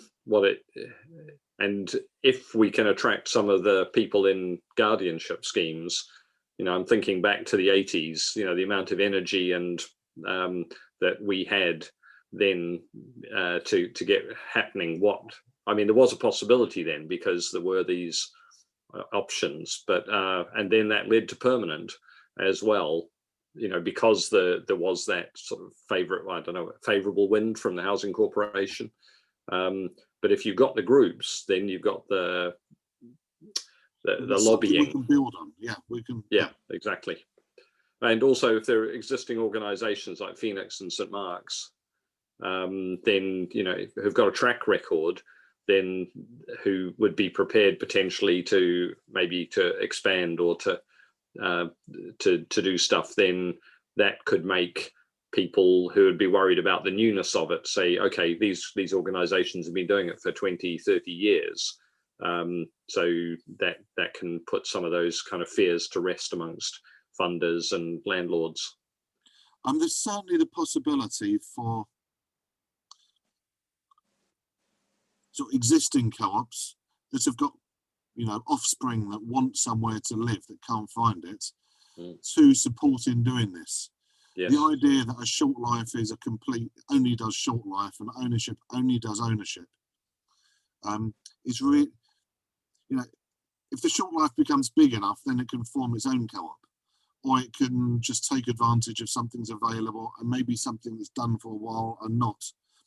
But I didn't go into it, but there are legal benefits to being a housing cooperative and a registered social landlord in not having to be a licensed HMO, which can make some of these things easier.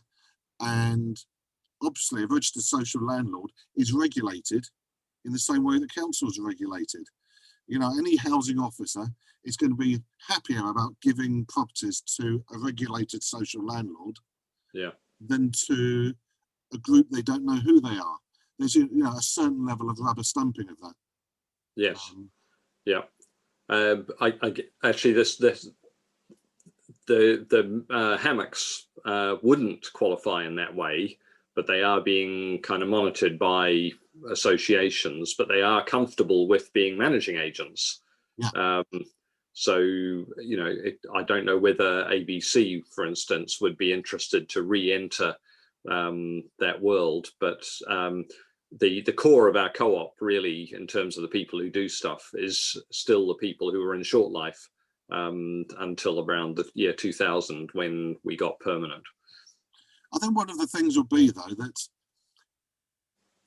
if the housing association starts talking about taking back properties, then a discussion about what else is available might solve short-term. You know, there might be that people aren't interested until they have to be. I don't know. Yes. Yeah. That's historically, that's when things happen. So, for instance, this idea of a group in London of hammocks, you know, 2 years ago, 3 years ago, it was something I talked about, but there wasn't the burning need for it. Absolutely. And we've been having active meetings in the Hexagon co-ops and the Optivo co-ops, and there was actually a kind of exploratory meeting. I think you were there, weren't you? That CCH put together. But it wasn't actually very successful, it seemed to me. Yeah, CCH is trying to do it from a bit of a distance. You've got to be fairly close to twist people's arms, and yeah, you can twist people's arms to get something set up, but if it doesn't become, you can't keep on twisting people's arms indefinitely. Yeah, but the Optivo and Hexagon co-ops, you know, we have the energy to meet together because we need each other. You know, we have an active need, and it's the threats that galvanize people. So the Hexagon group of co-ops came about because back in whenever it was, around 2010, when the Mayor for London funding meant that you had to sell off some properties, and so we campaigned that co-op managed properties should not be sold off. Yeah, and we succeeded on that. So, well, there were some that were sold off early on, and then they changed the policy. Yeah. And we've carried on meeting as a group in the 10 years since then. So sometimes, I don't know, remember there was that group that of permanent co-ops that was set up around the time of the housing. The 2015 or so, you know, the right to buy and the possible higher rents. You know, it was the policies of the around 2015, which the government then backtracked on.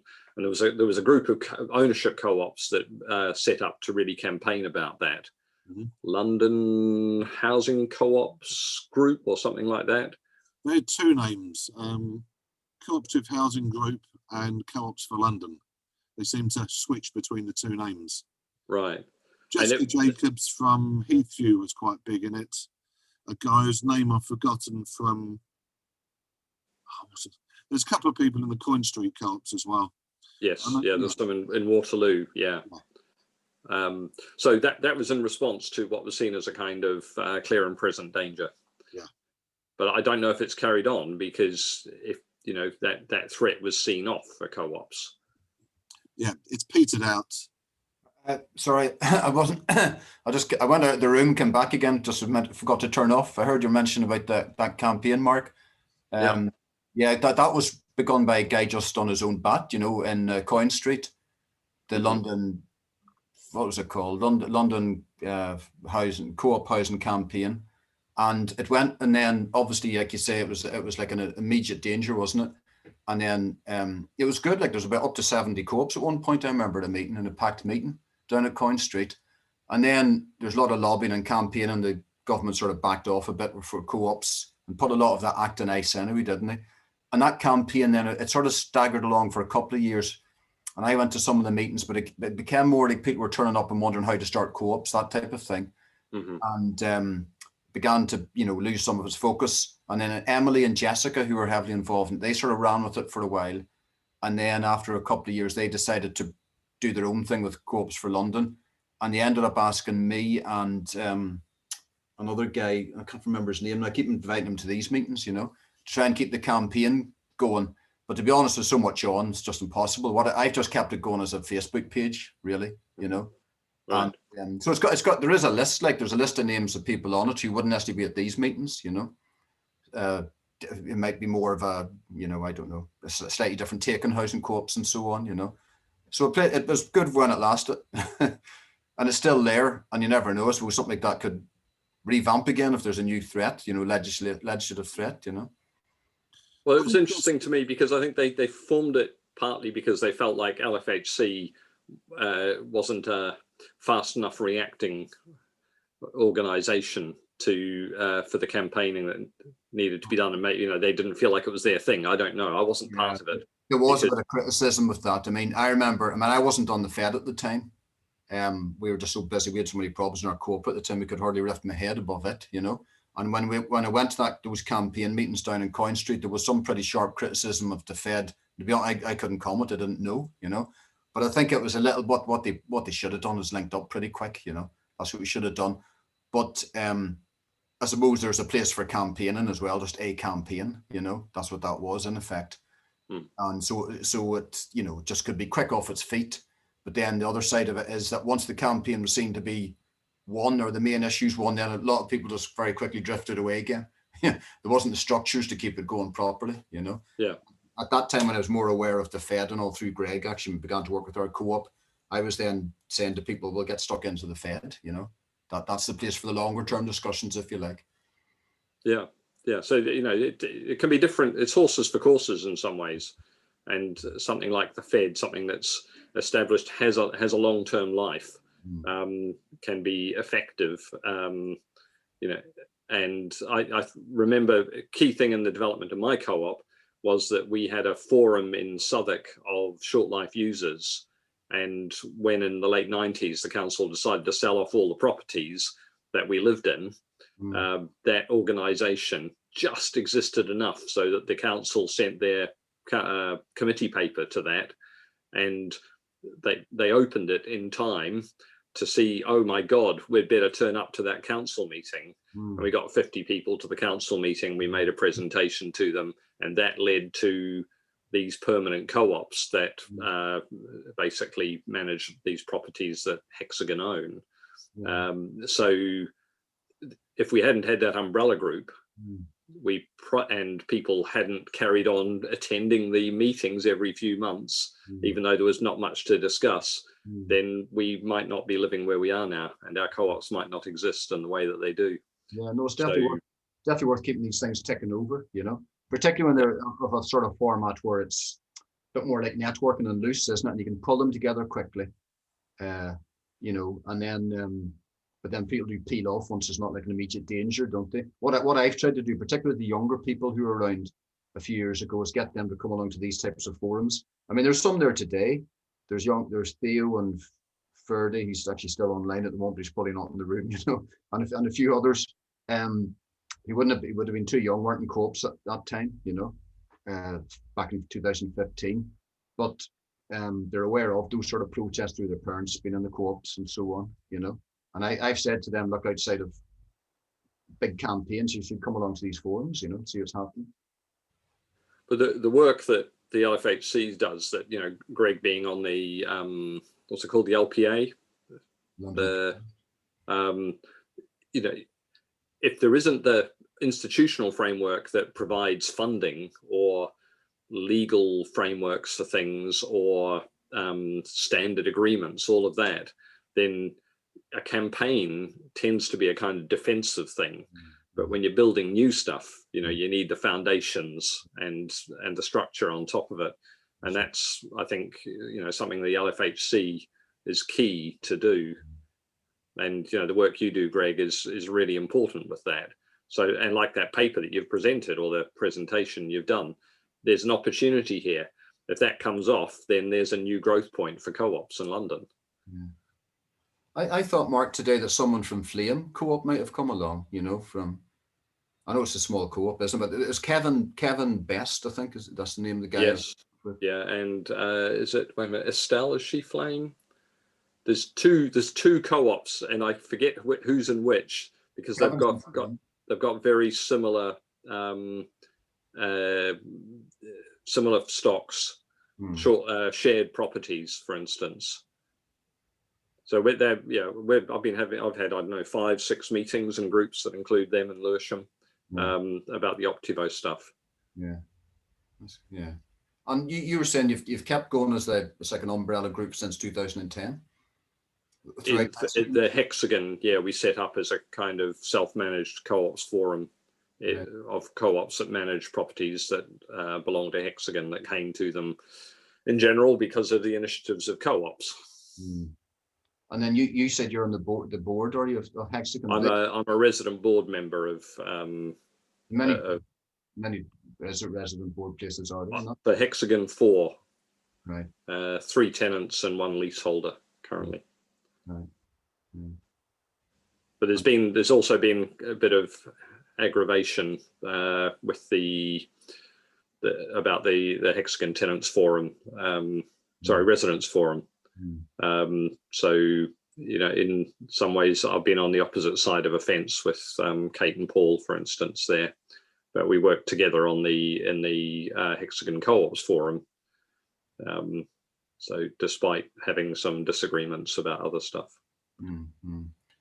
Yeah, there's that sort of issue comes up. Lots of housing associations does it, these residents forums, you know. But my view is that Hexagon is probably as favourable an association to housing co-ops as any association I've come across in London. So, I mean, it's 8% of the stock, so it's big enough to have some importance. Can't ignore you. You can't just Yeah, and as Martin was saying, you know, Hexagon was formed by the merger of a secondary housing co-op, Solon Southeast, and an association whose name I've forgotten. So that historical thing about, you know, where did this organisation come from is true in that case. Is that Kate?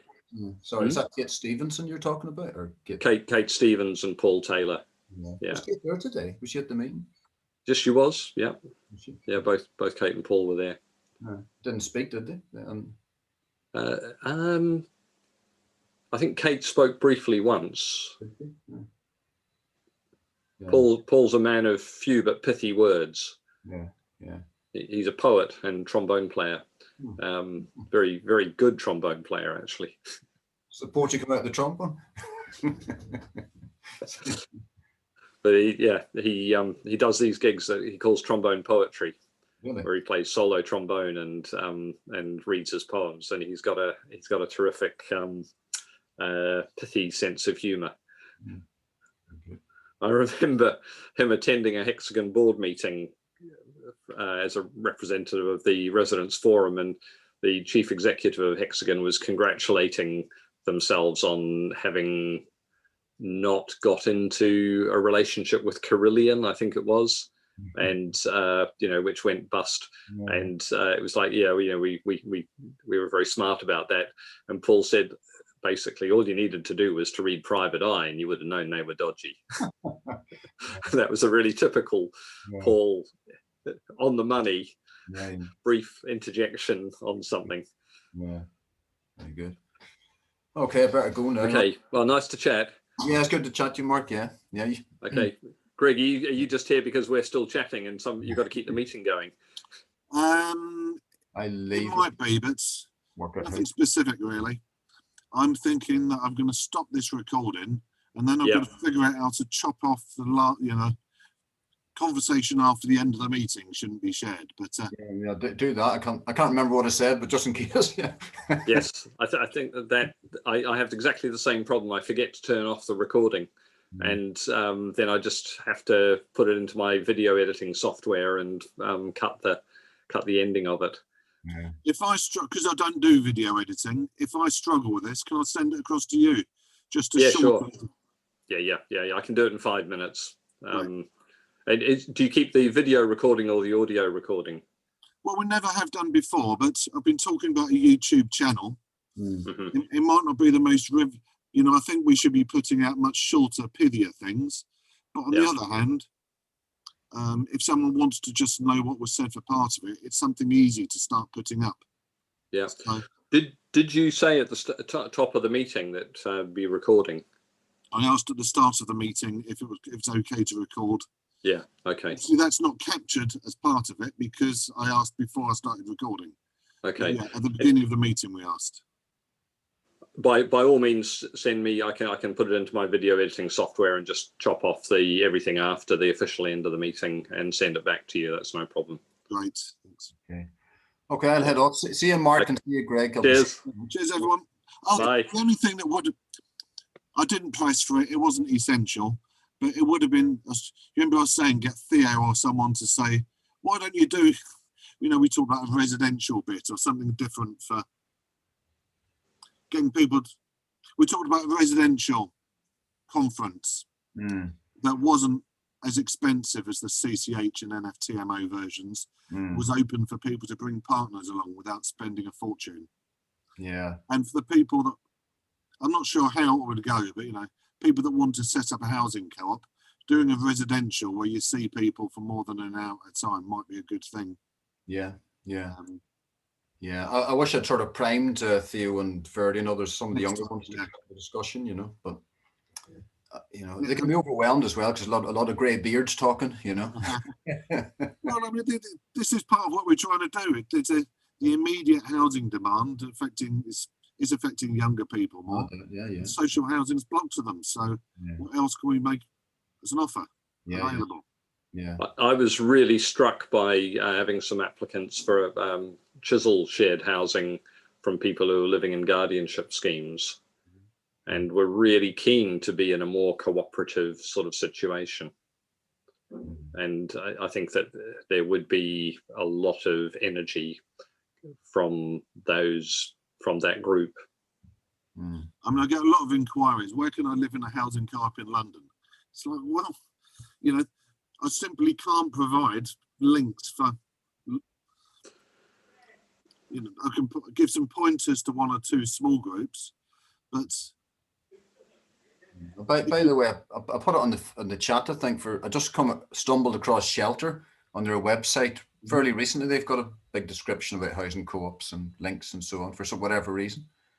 I don't know how. I was looking at their stuff on Guardians. I didn't really realise that anything's about housing co-ops too. Yeah, I wonder if they've put it on because they put the Guardian stuff on and people have been contacting them asking for information, perhaps. Yeah, they've actually done quite a good explanation of it, Yeah. There's a demand there. What there is, I mean, my co-op isn't really able to house people who aren't already connected to us, because we've got management nominations agreements. We get 50% of our 1 beds and 25% of our 2 and above. And that's pretty much filled by internal transfers and move on. Yeah, same with us, really. And kids, adult kids that have grown up in co-op properties, and we prioritize them. Staying now, which is a change, isn't it? When I first joined our co-op not that long ago, 15 years ago, a lot of the kids of members, when they grew up, they weren't that fussed about staying. But now there's not much choice, is there? They may go to college, come back and become members, because what are they going to get? Even if they've got decent jobs, I know if they're going to get some. Which co-op are you in, Niall? In Long Life and Newham. You've got about 64 units. Right. And it's mainly like Victorian houses refurbished, but there are a couple of blocks as well, small blocks. Right. What area in Newham? It's Forest Gate mainly. Right. But it's like all like from one boundary to another. Forest Gate. I mean, I'm on the outer edges of it. I'm in Forest Gate, but most people think I live in East Ham. It's just the postal address. Yeah, I know it well. Richard Stubbs too. He's like a long-term member of ours who was very involved in the co-ops back in the 70s and 80s at different levels. He was there today. I thought he might speak on the Shortlife stuff. He introduced himself, mentioned it. Yes, he did. Yeah, I thought he would speak on it. I suppose he's not up to speed on things, but he has a lot of experience in it historically. Right. When I'm from New Zealand. When I came to London for the first house that I stayed in was in Forest Gate. Oh, really? Yeah. Huh. I couldn't believe how cold and damp it was. Well, it's lucky you didn't go all the way to Ireland then. Okay. My brother lived in New Zealand for a few years, and he said the area he lived in is near Auckland, I think. He said I said, what's it like? And he says, it's a bit like home. It looks a bit like Northern Ireland, the countryside. He says the weather can be similar as well. Yeah, well, it can be fairly wet there. It's warmer than yeah. It's kind of, think West Cork and then go a bit warmer than that. Yeah. Must be nice. Yeah. There's a lot of cows up that way. All right. Yeah. Any co-ops in New Zealand? A few kind of communities, but social housing it hardly exists in New Zealand. But there are some intentional communities that exist. Yeah, maybe a bit like Ireland, is there? There's a high level of home ownership, is there? Historically. Yes. Yeah. Well, that's and then and now in the cities, house prices are high. That's right. Yeah. Particularly in Auckland and Wellington. Yeah. I mean, I think I was saying to Greg yesterday, was it Greg or Mick, that I noticed the cooperative housing in Ireland, they seem to be building at a hell of a rate at the moment. I don't know they must be getting good deals with the government there, but they're putting up hundreds of homes every year, housing. Really? Yeah. Right. And, in Northern Ireland also now there's a bit of a movement towards it. And historically it was low levels, partly because home ownership was high, partly because of history, and then the housing executive in the north, which basically was council housing, was quite extensive as well. And there's never the big sell-off that you had here of that housing. And they're talking about building new housing, but there's still a crisis for young people. So housing co-ops are now being developed a bit in the north. And I mean, I had a look at their annual report in the south, in the Republic, and they were building well over housing people anyway, 300 or 400 units, last year. Yeah. One guy who was a very important worker at the association that I work at now, that I was on the committee of back in the 90s, that did a lot of self-build stuff. Guy called Jose Ospina. He works now for an association in West Cork called Carberry. And I think he became very expert in European money, which I think in the Republic has been a great way of getting things done. Yeah, they're very, very good at getting the funds. Yeah, so I think he was flying out of Cork Airport a lot. Yeah, I hadn't seen him for 10 years, but my day job for years has been running a band, and we were playing in that area. So we had a breakfast meeting at 7 a.m. just to catch up. Very good. The morning after a gig. Yeah. But he was doing good stuff. Very ahead of the game on energy. Being sustainable. Yeah. Well, I'm going to look into it a bit more. I know the system is it's different than here, and history is different, so on, but I'm intrigued why they're getting so much co-op housing up at the moment. Wales is also they're actually doing new self-build in Wales. So the smaller places, I mean, England is the problem.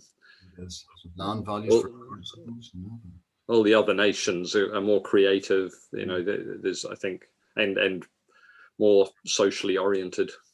And maybe just is there perhaps more access for that sort of European money, and funding, and it's just the local governments, maybe smaller governments, more open to it, more amenable. Yeah, well, I think it's the Welsh, what do you call it, national government, but I don't know much about it. I think there's been mention of it in some of these LFHC meetings, I think. Yeah, well, I sat in a Zoom meeting of, I think it was the international, what's it called, the Cooperative Housing International. They did a thing, and it was like a few months ago in the Zoom, and during the lockdown, and it was someone from Wales speaking about the development they had. And it turned out that the very big house that they were turning into a housing co-op had been owned by, what do you call that, journalist, George Monbiot. Oh, right. He couldn't sort of, he didn't want to live there anymore, so he said, well, you take it and turn it into a co-op, if you want. There are occasional people who there's a big house in Lewisham where the owner, I think his approach is you pay, he sort of assesses how right on you are, and you get a lower rent if you're very right on. and there was a possibility, we had serious talks in Chisel about taking it on as a co-op of about 14 people in one house, where the landlord would have sold the house for below market rent, just because that was his political social orientation. I guess he didn't need the money. It didn't happen. It was too complicated. But I think that's complicated. Why was it complicated? I'm just trying to remember. It was our director at the time who dealt with it. I think it was going to involve a lot of staff time to get it up. It was quite an unusual group of people in there, and it was. Yeah, I can't remember the details, but the director who was interested in it left, and the new director wasn't interested. Okay, I really better go this time. In Yeah, fact, I've got a text from one of my MC people saying, "Come and co-sign my nomination papers." I forgot. We have to have them in by Monday, so I really better go. Cheers, Anne. I'm good. Cheers. See you, Greg, and see you, Mark. Good to talk to you. Yeah. Yes, nice. Thank you. Thanks, Greg, for all of this. It really helps. And I think these Zoom meetings, actually, we're finding in our co-op, we're getting more than 50% better attendance by Zoom than we do for in person. Yeah. So even we may carry on with a mixture, or even when we don't have to, we'll have to think about what we want to do, or whether we do a blended meeting, because there's people who won't turn out on a winter's night, but they will join by Zoom. Yeah. Okay. I'm good. Okay. Cheers. See you then. Bye.